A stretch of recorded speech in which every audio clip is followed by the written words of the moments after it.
Boa noite, bem-vindos ao Ponto e Contraponto, aqui no SCC SBT e também no nosso portal, o scc10.com.br. Você sabe aquele serviço que é bom, mas você só reclama quando ele falta? Pois a gente vai falar muito disso no programa de hoje. Eu estou com Edson Moritz, presidente da Casan, Companhia de Águas e Saneamentos do Estado de Santa Catarina. Ninguém quase sabe o nome, né? Todo mundo fala Casan, parece que é domínio público o nome da companhia. Muito bem-vindo, presidente. Obrigado pela presença. Boa noite para o senhor. Obrigado, boa noite, Roberto. O Ponto e Contraponto. Já começo dizendo que a Casan tem no seu próprio nome tem um probleminha, porque ela é Companhia de Águas e Saneamento. Estranho, porque saneamento é gênero. Água e esgotamento são espécie. Exatamente. Então, ela já tem um pequeno probleminha aqui, que alguém talvez não tenha se atentado. Conceitual da época, né? Exatamente, né? Então, é uma constatação. A gente vai corrigir isso também no momento oportuno. Então, é um prazer, estou à tua disposição aqui para que quiseres conversar. Presidente, muita gente não sabe, estamos falando para o público de Santa Catarina, que a Casan não atende os 295 municípios de Santa Catarina. Há muitos serviços municipais. Mas dentro desses serviços municipais, as pessoas também ignoram que muitos deles saíram do contrato da Casan e ocuparam serviços que eram da Casan, inclusive aparelhagem, questão do esgotamento ou próprio saneamento, feitos pela Casan. Esse pessoal indenizou a Companhia de Águas e Saneamento ou de Esgotamento de Santa Catarina ou não? Não, infelizmente não. Data mais ou menos do ano 2000 aqui, né? Você não tinha o que tem hoje, uma legislação que regula adequadamente as relações entre o poder concedente, que são os municípios, e a Casan, que é a prestadora de serviço. Naquele momento, uma série de razões políticas, né? Os municípios resolveram, obviamente, deixar a Casan.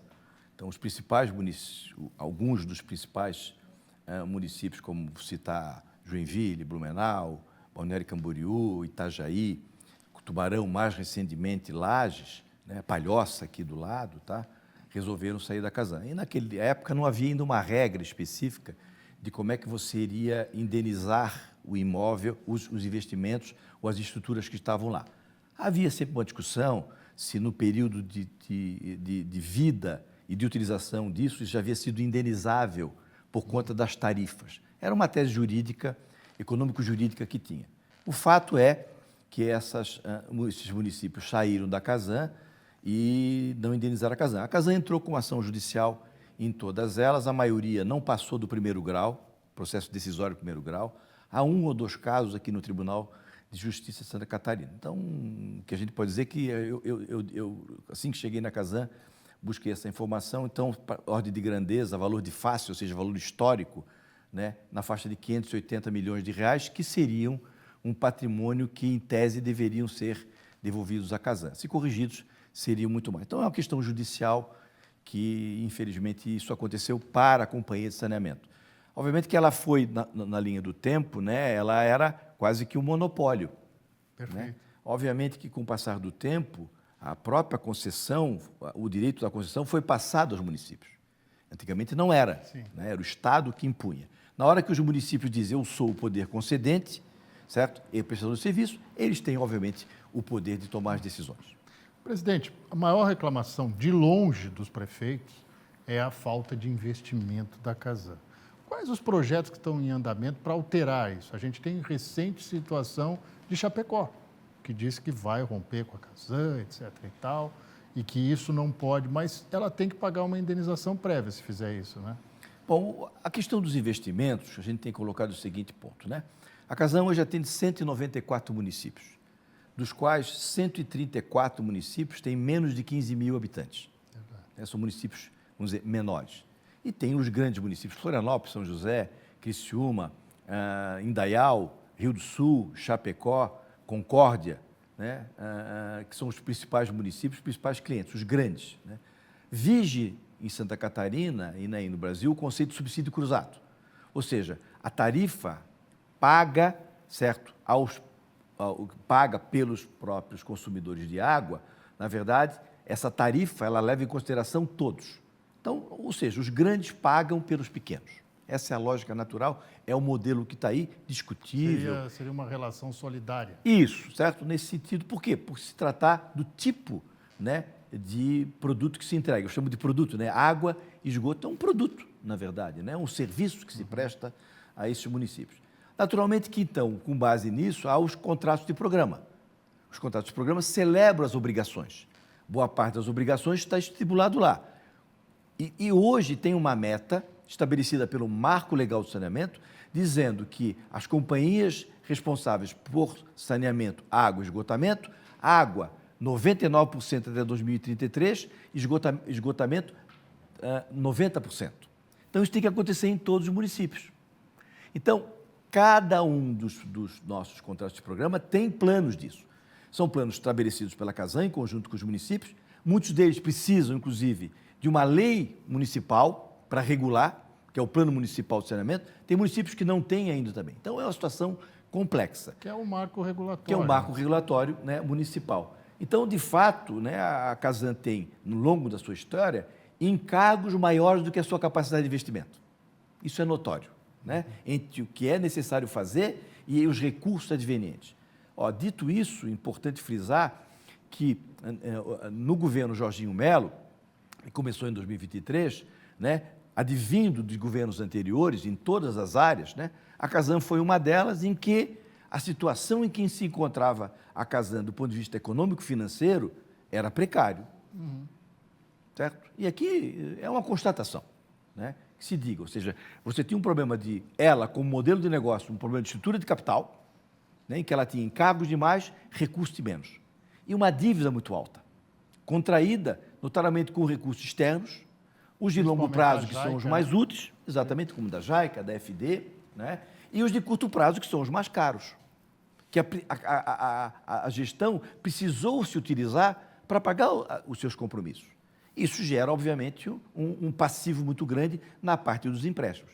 Então, os empréstimos da Casan até o ano passado, certo, consumiu entre o total da folha em torno de 33%, certo? Os outros quase 40% de encargos financeiros, que você tem que pagar, né? E se você não pagar, você tem uma série de compromissos, e o que está no meio são os fornecedores. Quem são as principais vítimas num momento como esse? Os fornecedores, que têm um contrato, que têm a obrigação de fazer, que constrói, certo? Ou tem as nossas manutenções no dia a dia, que ficavam atrasados. Então, foi isso que o governo Jorginho Melo e a gestão da Casan herdou. É disso que nós estamos tratando desde que nós chegamos lá para poder resolver essa questão. Então, é verdade, sim, há muitos encargos, e esses encargos que a Casan, os recursos que ela tem, não têm sido suficientes para atender toda a demanda e as obrigações. Mas no caso concreto, Chapecó, eu citei recentemente, vai ter uma solução? Tem conversações entre a Prefeitura e a Casan? Tivemos o cuidado, eu assumi, obviamente, né, a presidência da Casan em final de agosto, só pude, de fato, assumir, de fato, que eu digo, priorizando os negócios da Casan em face vai fazer um ano dos agora. Problemas, exatamente, né, advenientes, certo, daquele acidente trágico que nós tivemos do R4. Acabou aquilo ali, vieram as enchentes de outubro, né, na condição de membro do colegiado e sendo uma empresa que estava ali focada, junto com o governador, para cuidar de todos os espaços em que houve as enchentes, né, nos municípios. Graças a Deus, a gente se ouve muito bem, né, tanto a Celesc quanto a Casan. E com base nisso, o que aconteceu? Eu tive o primeiro contato com o prefeito logo no mês de novembro, tivemos o primeiro encontro, ele deu a honra da visita aqui à Casan, e depois eu combinei então de ir em fevereiro, porque ele estava em férias, em fevereiro desse ano. Estive lá com ele, de fato, ele tinha um rol de reivindicações que já eram frutos de compromisso da gestão anterior, boa parte já tinha sido atendido, mas sim, de fato, eu já tinha constatado que a Casan não prestava um serviço adequado lá, né? E fizemos um plano de ação. Sentamos com o prefeito, com o seu secretariado, né? Fizemos uma realocação orçamentária para botar um recurso lá. Estamos com esse plano de ação em curso, certo ou não? Mas eu tenho reconhecido, eu não brigo com os fatos. Sim, em alguns lugares que em algum momento falta água, certo? Diminuiu, mas não resolveu. E o prefeito, naturalmente, né, tem o direito de, como prefeito e gestor que é, de tomar as decisões que ele entende. Obviamente, ele agora, mais ou menos um mês, ele gravou um vídeo dizendo que ia romper com a Casan, que a Casan ia judicializar. De fato, o que aconteceu? Ele mandou, então, um ofício para nós, não foi nenhuma notificação, com um conjunto de pedidos de informações. Nós estamos, então, respondendo ao prefeito. Alguns deles a gente já tinha respondido. Então, estamos fazendo a nossa obrigação. A nossa relação com o prefeito é uma relação institucional, de respeitosa, e acho que a gente, então, está trabalhando também para superar esses problemas. Presidente, a gente vai fazer uma rápida pausa agora no programa e depois do intervalo eu quero falar 2 assuntos pontuais com o senhor. A questão de como ficou a manutenção das estações, né, de abastecimento de água, notoriamente os reservatórios, e também uma questão simples.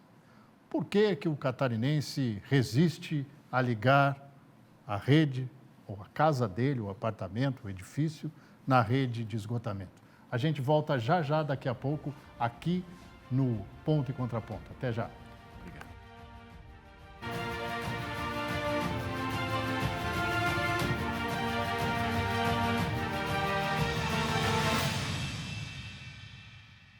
Bem-vindos de volta ao Ponto e Contraponto aqui no SCC SBT e também no nosso portal, o scc10.com.br. Se o senhor perdeu o programa no sábado à noite, o senhor pode ir lá e dar uma olhadinha no SCC10, que fica lá o programa para sempre. Isso é Perfeito. bom, né? O SCC10 faz parte do meu casulo, que eu chamo de notícias, que eu diariamente acordo e leio. Oh, que bom, muito obrigado.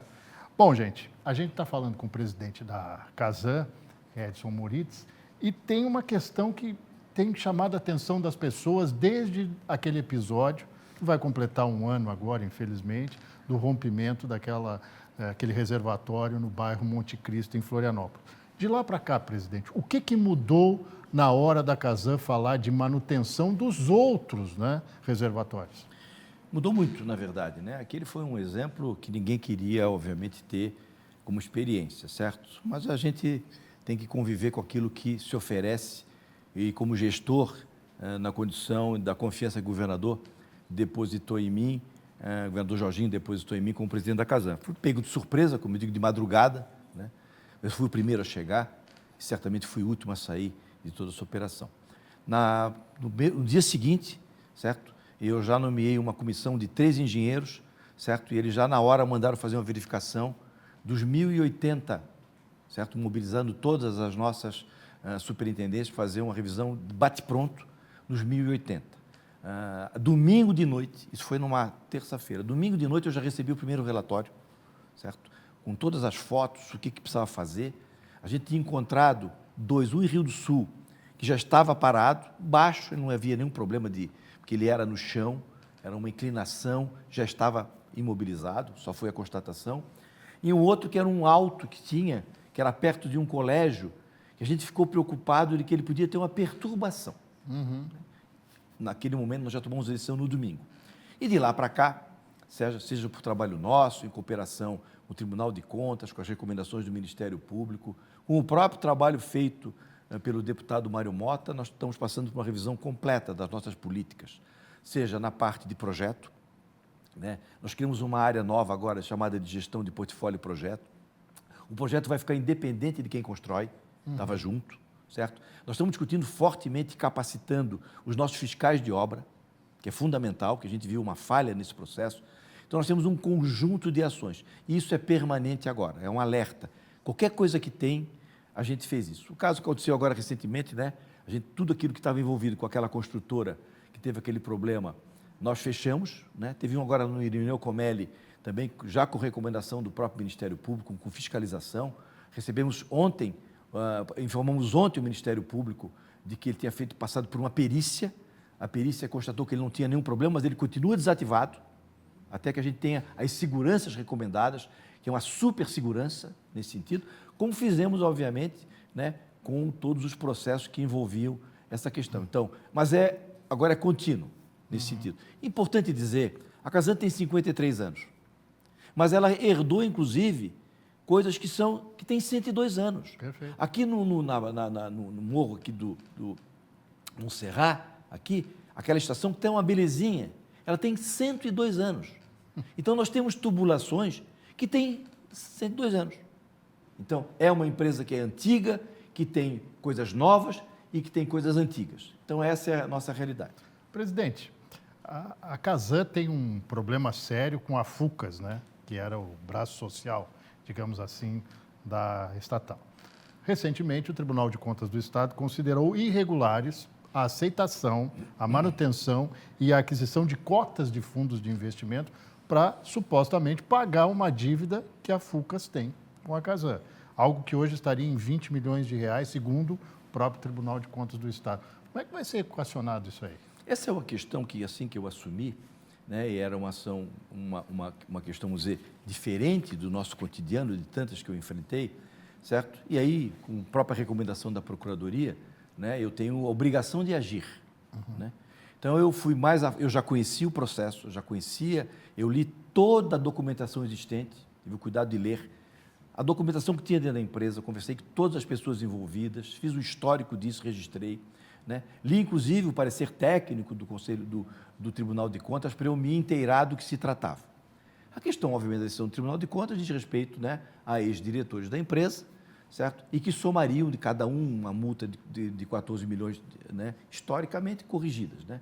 Então, a gente entende que se isso for levado adiante, me parece que ainda tem tempo de recurso, Sim. não é? Mas se, ao final das contas, essa for a solução, certo? Eu, obviamente, entendo que a Casan vai ser ressarcida nesse sentido. Mas, para deixar claro, né, o que eu fiz nesse sentido, eu tive que esclarecer alguns pontos que estavam, pelo menos, sem muita concretude. Né? Nebulosos. A primeira questão é, a Casan é dona ou não é dona? Né? E descobri que se achava que era dona porque havia há dois tipos de ação, a preferencial e a ordinária. Se achava que a Casan, de fato, tinha ações ordinárias, majoritárias, e se tivesse, ela tinha a obrigação e o direito de participar da direção da companhia. Não é verdade. As ações são preferenciais, ela tem direito só a dividendo. Segunda questão é, esta empresa ainda existe, não? Que é no interior? Ninguém sabia. Eu, pessoalmente, entrei em contato com pessoas do meu relacionamento no Rio de Janeiro e consegui com que alguém fosse lá ver se ela estava aberta, a fábrica e a loja. Estava aberta. Fiz o contato lá com o responsável, que inclusive também está sendo condenado aqui. Estabelecemos contato com ele. Ele veio a Santa Catarina o ano passado, atendidos pela minha chefe de gabinete e pela procuradoria, pela procuradora, que trataram do assunto, conversaram com ele, verificaram a situação e pediram uma série de informações. Ele voltou para o Rio de Janeiro, nós mandamos uma notificação para ele ficou de responder, não respondeu a primeira. Ficou a segunda, não respondeu a segunda. Faz 15 dias nós entramos com uma ação de busca de documentação judicial, Sim. porque precisamos saber o que se encontra lá. Então, essa é a situação que nós estamos vivendo nesse momento. Então, nós acreditamos que com as informações que nós devemos receber agora judicialmente, a gente tem uma clareza de fato, para saber o que a Casan pode e deve agir nesse sentido. Presidente, tem algum índice da Agência Nacional de Águas e Saneamento, aí não fui eu que dei o título, né? Saneamento Básico, a ANA, que ranqueia a posição da Casan hoje em termos de investimento e de cobertura? Tem, na verdade, existe a associação chamada AESB, que é a Associação Brasileira, existe a ANA, que é a agência reguladora, mas não tem. Nós temos entre nós, né? E tem várias maneiras de a gente identificar. A gente identifica isso, né? Então, a Casan, do ponto de vista aí de custo, de funcionário por receita, são vários indicadores que se utiliza, certo? A Casan não é das melhores, né? De cobertura de água, nós estamos na faixa de 98%, o último censo agora era 99%, 98%. Então, estamos muito bem. O que Santa Catarina está bem em esgotamento, que nós estamos aí na faixa de 29,6%, a gente tem arredondado para 30%, que nos envergonha. É verdade. Para a gente encerrar rapidamente, estamos sobre a hora, duas perguntas básicas. O catarinense desperdiça muita água e por que há tanta resistência de ligar a sua residência, a sua empresa, o seu condomínio na rede de esgotamento? Aparentemente, a tarifa de água de Santa Catarina não é das mais baratas, mas talvez para o poder aquisitivo de Santa Catarina, a água não é algo muito caro. Nós temos alguns grupos que são a tarifa social que atende, não é muito grande, então, nitidamente, parece que as pessoas não têm esse hábito de gastar. Além disso, há uma perda muito grande de água, seja a perda comercial, uma perda de geração de água, que é um outro problema que nós, inclusive, estamos priorizando agora, né? Estamos, inclusive, fazendo uma parceria... Adutoras rompidas... Isso, é perda de água, né? E quando a gente chama comercial, são as irregulares. Há muito consumo irregular. Não paga. Quem não paga, não sente no bolso, não faz isso. E olha que interessante, isso é uma estatística nova que a gente criou lá. Na hora que a gente tem a pessoa só consumindo água, na hora que ela começa a receber a conta, quando ela passa a pagar o esgoto, eu tenho 100, vai dobrar 200. Nós descobrimos que há uma redução no valor em 6%. Qual é a lógica? Ela vai passar a economizar água para pagar menos. Então, ela adquiriu uma consciência de que algo ficou cara para ela. Então, nós temos um problema, assim, de que o consumo da água é consciente, mas o consumo ou o uso do esgoto é inconsciente. Eu valorizo muito. Faltou 1 segundo, 5 segundos, 10 segundos, uma água na torneira, a pessoa abre o parafuso. Não sabe qual é a causa, fica preocupada. Mas quando ela dá a descarga, certo, no vaso sanitário, por acaso ela percebe o que está acontecendo com aquele dejeto que está saindo ali? Não. Então é inversamente proporcional. Isso é histórico. Por isso a dificuldade que a gente tem de que as pessoas se liguem, mesmo quando a gente oferece, ainda que é obrigatório. Então, esse é um problema cultural e que a gente tem que sim fazer um esforço muito grande para poder superar tudo isso. Presidente Edson Moritz, muito obrigado pela sua participação, sucesso na sua gestão, que a gente está falando daquele serviço que as pessoas reclamam quando falta. Nós agradecemos muito. Muito obrigado. Obrigado também para você que nos acompanhou até agora. Um grande abraço, bom fim de semana e a gente se encontra sábado que vem. Até lá.